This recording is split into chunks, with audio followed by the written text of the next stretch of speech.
Assalamualaikum warahmatullahi wabarakatuh. Jumpa lagi dalam kegiatan tausiah duha dengan Ibu Happy Hapipah. Kali ini Ibu akan menjelaskan tentang makna hijrah di tengah wabah. Orang-orang yang berhijrah adalah mereka yang meninggalkan segala sesuatu yang dilarang oleh Allah. Hadis riwayat Al-Bukhari. Hijrah memiliki dua makna. Yang pertama, makna secara fisik, dan yang kedua, makna secara non-fisik. Hijrah secara fisik berarti berpindah dari satu tempat ke tempat lain. Sedangkan hijrah secara non-fisik dapat diartikan meninggalkan sesuatu yang tercela kepada sesuatu yang terpuji. Hijrah sesungguhnya berhubungan untuk menyelesaikan masalah wabah COVID-19 jika dilihat dari beberapa sudut pandang, yaitu yang pertama, perubahan budaya interaksi. Pandemi telah mengubah bagaimana kita berinteraksi dengan sesama manusia. Misalnya, budaya bersalaman yang perlu disesuaikan, berbicara menggunakan masker dengan benar, menjaga jarak sepanjang 2 meter, dan menghindari interaksi yang tidak urgen atau yang tidak penting. Yang kedua, pandemi membangun budaya bersih, lahir dan batin. Pandemi menuntut hidup bersih, baik secara fisik, pakaian, dan wilayah. Pandemi juga menyadarkan arti pentingnya menjaga kesehatan secara pribadi dan komunal. Pandemi mengajarkan kita untuk makan makanan sehat, lebih rajin berolahraga, dan mensyukuri cahaya matahari untuk berjemur. Jika hidup kita selama ini masih kurang bersih, masih kurang sehat, maka setelah pandemi ini kita dipaksa untuk hijrah membiasakan budaya hidup bersih secara lahir dan batin. Yang ketiga, budaya peduli sesama atau kesolehan sosial. Pandemi telah meluluhlantakan ekonomi masyarakat. Tidak hanya kesehatan yang dihantam oleh pandemi, tapi juga ekonomi. Banyak di antara kita yang kehilangan tulang punggung keluarga, yang kehilangan mata pencaharian atau kehilangan pekerjaan. Bahkan ada yang dipecat, ada yang dirumahkan, dan lain-lain. Dalam kondisi pandemi ini, kita harus sama-sama bertahan hidup, sehingga kita harus lebih toleran. Toleran dalam artian menghargai orang yang misalnya tidak mau berkumpul, tidak mau berkerumun, tidak mau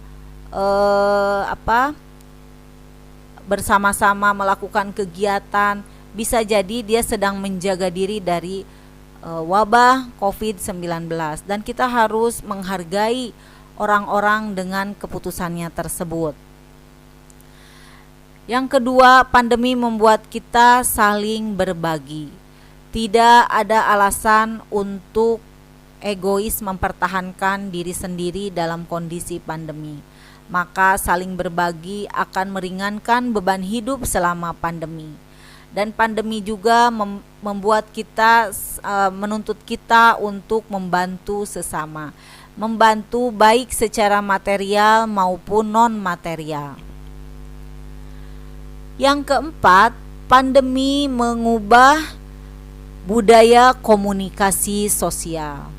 Di era pandemi ini, mau tidak mau, kita harus menggunakan media sosial sebagai sarana berkomunikasi. Maka kita dituntut untuk bijak dalam menggunakan media sosial. Gunakan media sosial untuk hal-hal yang bermanfaat. Karena sejatinya kita akan dimintai pertanggungjawaban oleh Allah kelak dalam menggunakan media sosial ini. Kita juga harus selektif memilih teman di media sosial, karena begitu besar pengaruh teman terhadap karakter diri kita. Yang ketiga, kita tidak boleh menyebarkan berita yang belum tentu kebenarannya. Jika ada berita yang belum tentu kebenarannya, biarlah terhenti dalam gadget kita dan kita tidak meneruskannya kepada orang lain. Yang keempat, tidak memprovokasi atau mengadu domba atau membuli melalui media sosial. Hendaknya kita bisa menyelamatkan lisan kita dan bisa menyelamatkan tulisan kita juga dari provokasi dan dari adu domba antar sesama manusia. Yang kelima, pandemi meminimalisasi transaksi fisik. Manusia tidak bisa lepas dari aktivitas jual beli. Saat pandemi, aktivitas jual beli lebih aman dilakukan secara online. Namun sebagai seorang muslim atau muslimah, hendaknya kita memperhatikan rambu-rambu syariah dalam transaksi secara online. Misalnya, tidak terjebak dalam transaksi ribawi.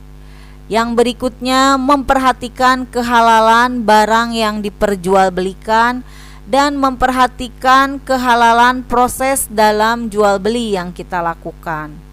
Yang ketiga, menghindari perilaku boros atau mubazir dalam berjual beli. Hendaknya belilah barang-barang yang kita butuhkan, bukan yang kita inginkan. Yang keempat, tidak menyia-nyiakan waktu saat berbelanja. Saat pandemi kita memang tidak berangkat ke pasar, tidak pergi ke mall. Tetapi mall dan pasar itu ada di dalam genggaman kita, ada di dalam HP kita. Hendaknya tidak menyia-nyiakan waktu saat berbelanja. Gunakan waktu seefektif mungkin. Nah, demikianlah beberapa perubahan saat pandemi yang menuntut kita untuk hijrah, mengubah kebiasaan atau membiasakan kebiasaan baru yang sebelumnya tidak ada sebelum pandemi. Hijrahnya kita dalam kebiasaan baru di era pandemi ini mudah-mudahan membawa kebaikan dan membawa bumi kita ini menjadi kembali sehat dan normal seperti sedia kala. Itu saja yang bisa Ibu sampaikan. Terima kasih, semoga bermanfaat. Wabillahi taufik wal hidayah. Wassalamualaikum warahmatullahi wabarakatuh.